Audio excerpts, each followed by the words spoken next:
Welcome to the Troy Kearns podcast, where we talk all things real estate, business, entrepreneurship, and golf.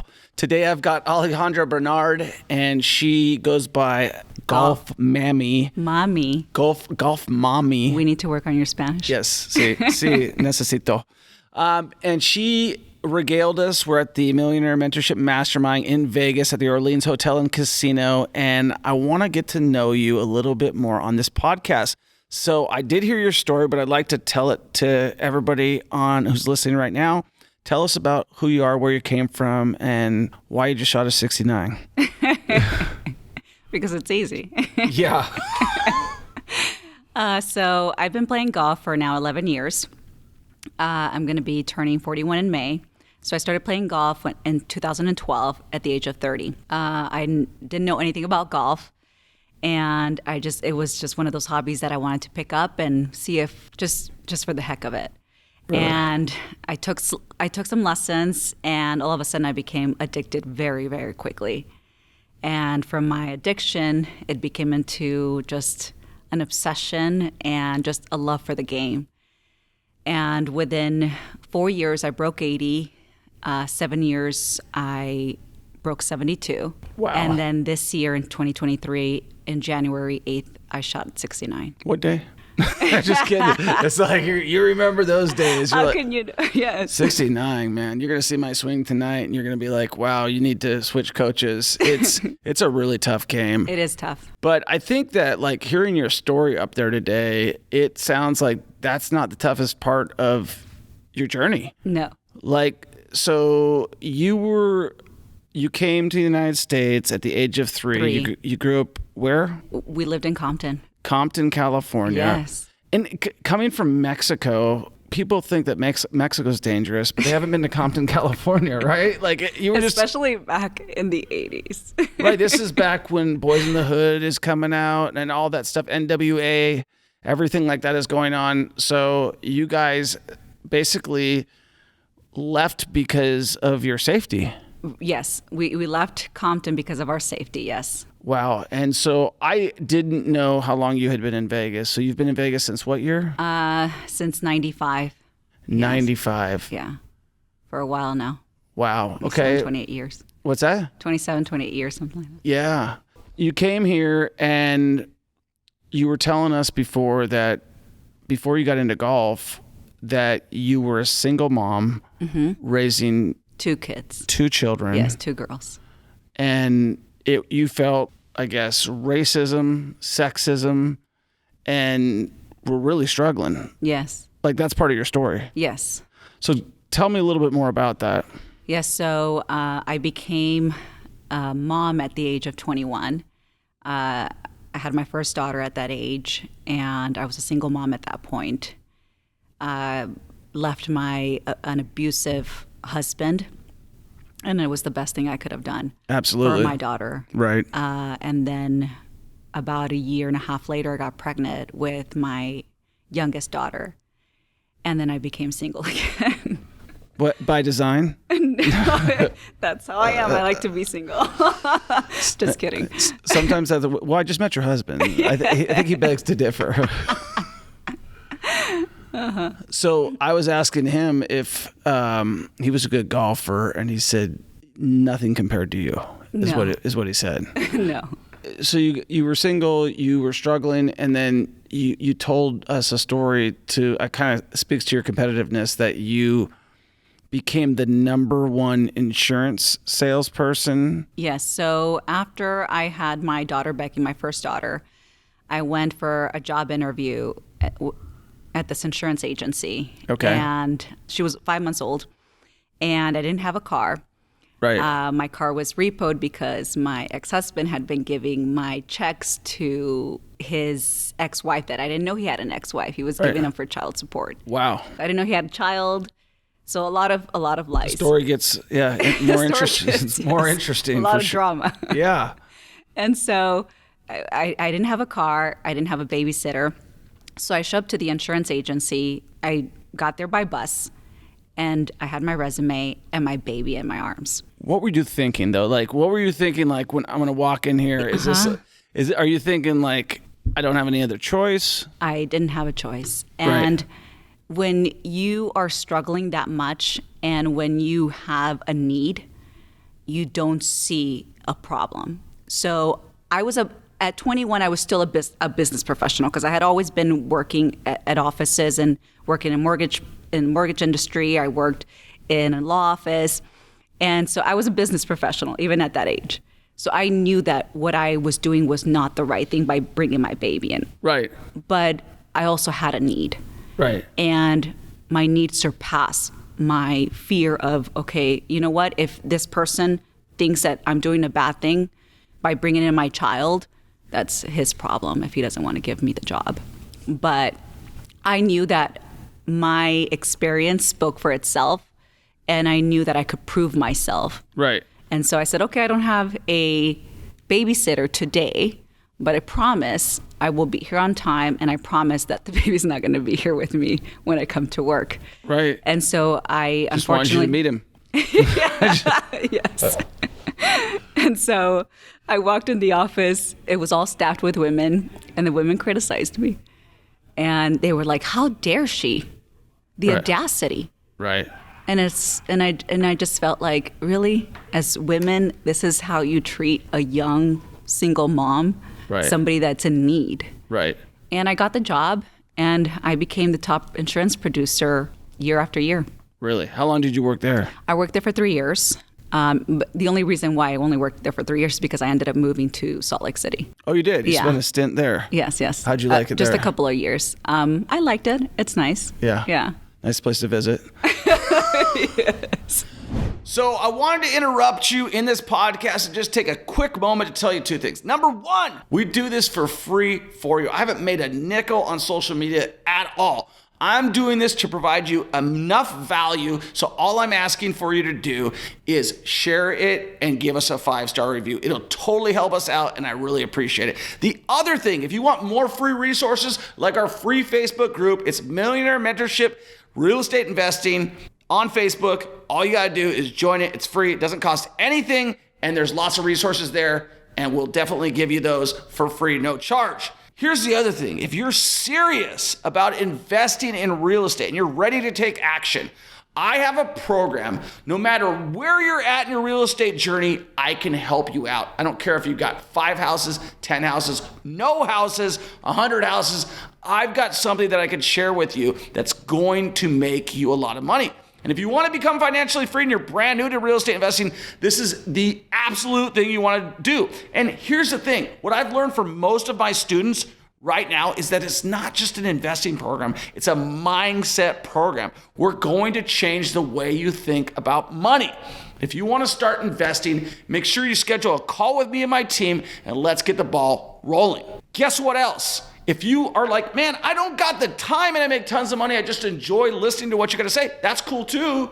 We actually have set up a fund where you can invest with us, but you got to be an accredited investor. If you want to find out what that looks like, all you got to do is click the link in my bio, fill out the form. It takes you about 2 seconds, and then we'll let you know about the deals that we're doing. We're doing big deals in Kansas City. And this year, I think we'll do 2 huge deals in Kansas City. I'm looking at a few right now, and I want you to be a part of it. And if you've got more money than time, then that's what you should do. If you've got more time than money, then schedule a call with me and my team, and we'll get you into our coaching program so that you can have more money than time.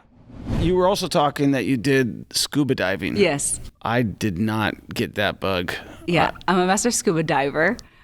So I took up scuba diving just kind of we went on a vacation, and then just took up scuba diving on vacation, and then I kind of got hooked. I kind of have a thing for, if I like something, I like just go after it. They call it OCD. Would you consider yourself? I am a little bit OCD, yeah. Right, like my wife is OCD, like. Psh. Mm-hmm. But I didn't think that played a part in, like, if you love something, you just like focus so hard on that. Yeah, and so you became a master scuba diver. Mm-hmm.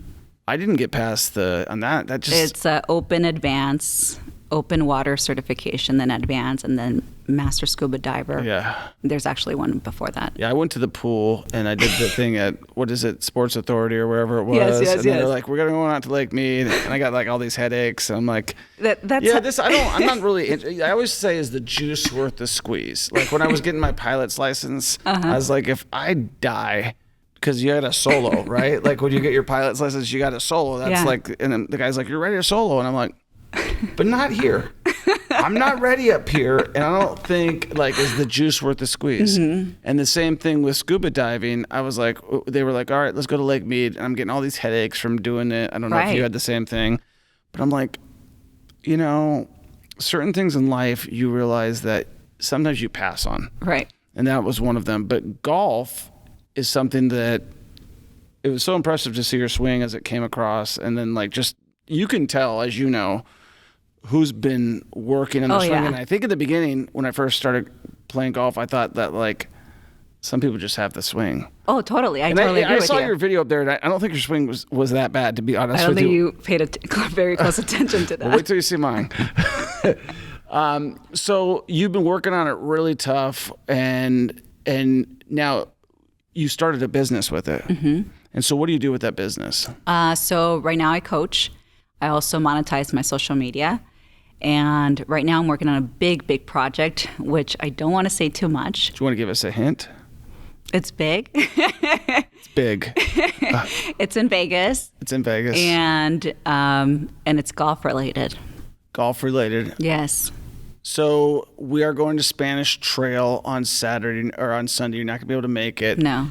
So it's something big, and yeah. Well, I'm interested in all things golf. In fact, I'm looking at going to acquire a golf course in a place called Pinehurst. Have you heard of it? Yes.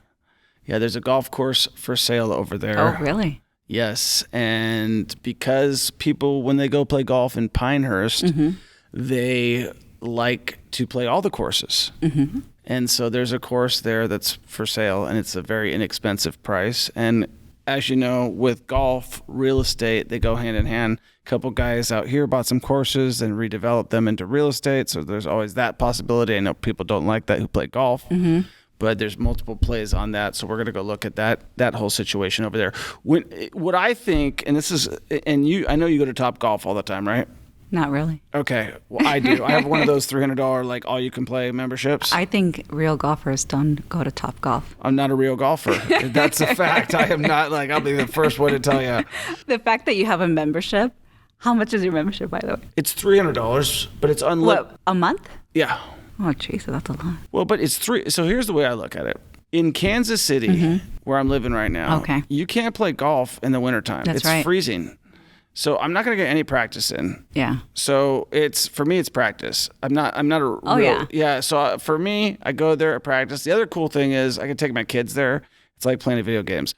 But here's where I'm going to double down on that. It's not real golf, but I think golf is changing big time right now. Oh yeah, it is. And that top tracer technology that they have, I believe that the old school golf, which is like go to the driving range, grab a bucket of balls, go get a coin or go get a card or go get the app or whatever it is, go bring that bucket of balls out to the range, takes forever. And there's no food service, there's no cool ambiance, and there's no loader. So I take that, and you can only get a tee time, every 7 minutes, right? 7 minutes is but you can max out. So that's why golf courses always go broke, because you can only make your food and beverage, you can make your green fees, and that's about it, right? And maybe weddings and events and whatnot. So I'm looking at that as a guy who goes to TopGolf and as a guy who plays golf, I say, and as a businessman, I'm like, how do we turn a golf course into a good business? We take the good parts of the golf course, which is this one's professionally designed by like one of those like Trent Jones Jr. guys. It's really a nice golf course, but it's run poorly. They don't even have a driving range. They let that go. So we go put in there like a mini TopGolf with the tracer technology. Love it. Put like a food and beverage. Get somebody in there to run it. You interested? Get someone in there to run it, right? Like, because I don't have time to run it. Get someone in there to run it.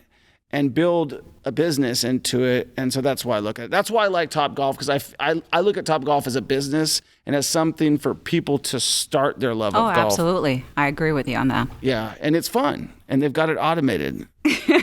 So I'm looking forward to tonight. So when it comes down to the practice and like what tips would you have? You said some drills tonight that you work on. What sort of drills did you work on? I really need some help. I can tell. So my It's obvious. So my focus is doing drills and repeating them. So what I see on the range is people just grab a bucket of balls and then just hit. Right. Just full swing hit, right? Yeah. And they're somehow trying to focus on something, but they're like, okay, I think I'm going to do this. Right. I'm going to try and do this with my hands. But when the reality is you're really not doing that. Right. So the way I practice is I incorporate drills. So there's certain type of drills for certain types of things that you're trying to fix in your golf swing. Right. The other thing that I do is when I do these drills, I do them very, very slow. Okay. So because you can't learn anything when you're trying to swing 90 miles per hour. Right. It's true. So you're like, I'm going to do this with my hands, but when you're swinging so fast, how are you going to build like muscle memory? Right. So I do it very slow and deliberate. And I do that and I repeat that as many times as I possibly can. So 15, 20, 30 of those. And then I hit one golf shot, a full swing. So just a drill without hitting a ball, and then you'll hit a shot. Okay. So it's like exercising, right? You don't do just one shoulder press and you're like, I'm good to go. Yeah, true. I'm done. Next. So do you do online golf coaching? Okay. I may be interested in that. Yeah. Do you, for people who are interested in getting to, she's got an amazing swing. And if you want to find her Instagram is Golfmami, right? Mommy. Mommy? Mammy is the white boy way to say it. Okay, golf. Mommy. Mommy. All right. I feel like I'm saying mom. So it's like you're saying mommy to your mom. Okay, got it. Golfmami. And so for people, so you're teaching golf full time right now? Yes. Okay. And if somebody wants to get golf coaching from you, they just have to hit you up through Instagram. Do you have a website or anything like that? I have a website, mommyunlimited.com. Okay. How do you spell that? MAMI, unlimited. Unlimited.com. And so I think I'm shooting sub 100s, but barely, maybe like 98, 99. I think my best score has been like a 93 or a 92 or 91, somewhere in there. And I've just started keeping track of my score because, sometimes. Oh, it's good. Yeah. So as somebody who's trying to get good, what would you say, like, I know you mentioned you were doing drills and stuff in your room. What sort of things, because you get so many, I know you mentioned you had like 4 or 5 coaches. What is the best thing that you think you can do? Like, is it journaling? I mean, what is it? So there's a few things that you can do to improve. One is keeping track of your putts. How many putts per round are you making? So when you go out and play, you count the number of putts, right? Right. So then okay, gosh, my putting really sucks. Right. So I need to work on that. Your chips. Okay, if you scold one, if you chunked one, okay, what are you going to do to fix that? So most amateurs don't focus on their short game because they want to hit their driver, which is fun, and they just want to hit a full golf swing, right? Right. Their irons and whatnot. So most amateurs, they don't focus on short game. How much time do you spend putting, like practice putting? That's short answer and a short amount of time. And let me tell you something. That was the only thing I could do well for the longest period of time because I was pretty decent at putting, and then I started working on my other game. Right. But I didn't And ever then practice it. I never practiced it, but the answer is I don't spend very much time. Right. Yeah. So putting is the easiest way to improve your score a lot faster because you don't have to change your golf swing, right? Right. If you can eliminate 3 and 4 putts, from your total score, that can be a big improvement. It can be a 5, even 7 to 10 shot swing, per round. Right. So that's number one, is focus on putting. Then focus on your chipping. Usually when a golfer gets about 40 yards close to the green, that's when they start screwing up because those like shots that are 60, 50, 40, those are very feel shots, right? So those are the ones that we tend to like rush, and then you skull or you chunk or you shank. Miss hit. Yeah. So those are very hard shots to hit because they require a lot of feel. Right. And good tempo. Right. And what most amateurs do is they rush through the swing or they slow down. I slow down. Yeah, so you probably chunk it a lot. Yeah. Because it's scary, right? You're taking a really short swing and you're trying to, or you take a really back swing and you're like, crap, I only have to hit it 40 yards. And then you stop. So those are the things that are really going to help you, along with course management. So golf is a very mental game. And what people don't realize is that you have to manage the course in order to play well. Right. So I see amateurs just get up on the tee box and then just like, they just hit the ball. And I'm like, did you aim at something? Oh yeah, the middle of the fairway. The middle of the fairway is like, this wide. Right. So aim small and miss small. You know what I'm saying? Right. So do you aim like right in front of you? So I pick a target way up ahead, and then I pick a target right in front of me. Okay. So and then I line up my club to the target in front of me, which is about 3 feet from the ball. And then your eyes are on the target. Yeah. So I look at the target way ahead, and then I go like this and pick a little tiny thing on the grass. Right. And then line up. And then I know that and then I check my shoulders, make sure that they're aligned, and then hope for the best.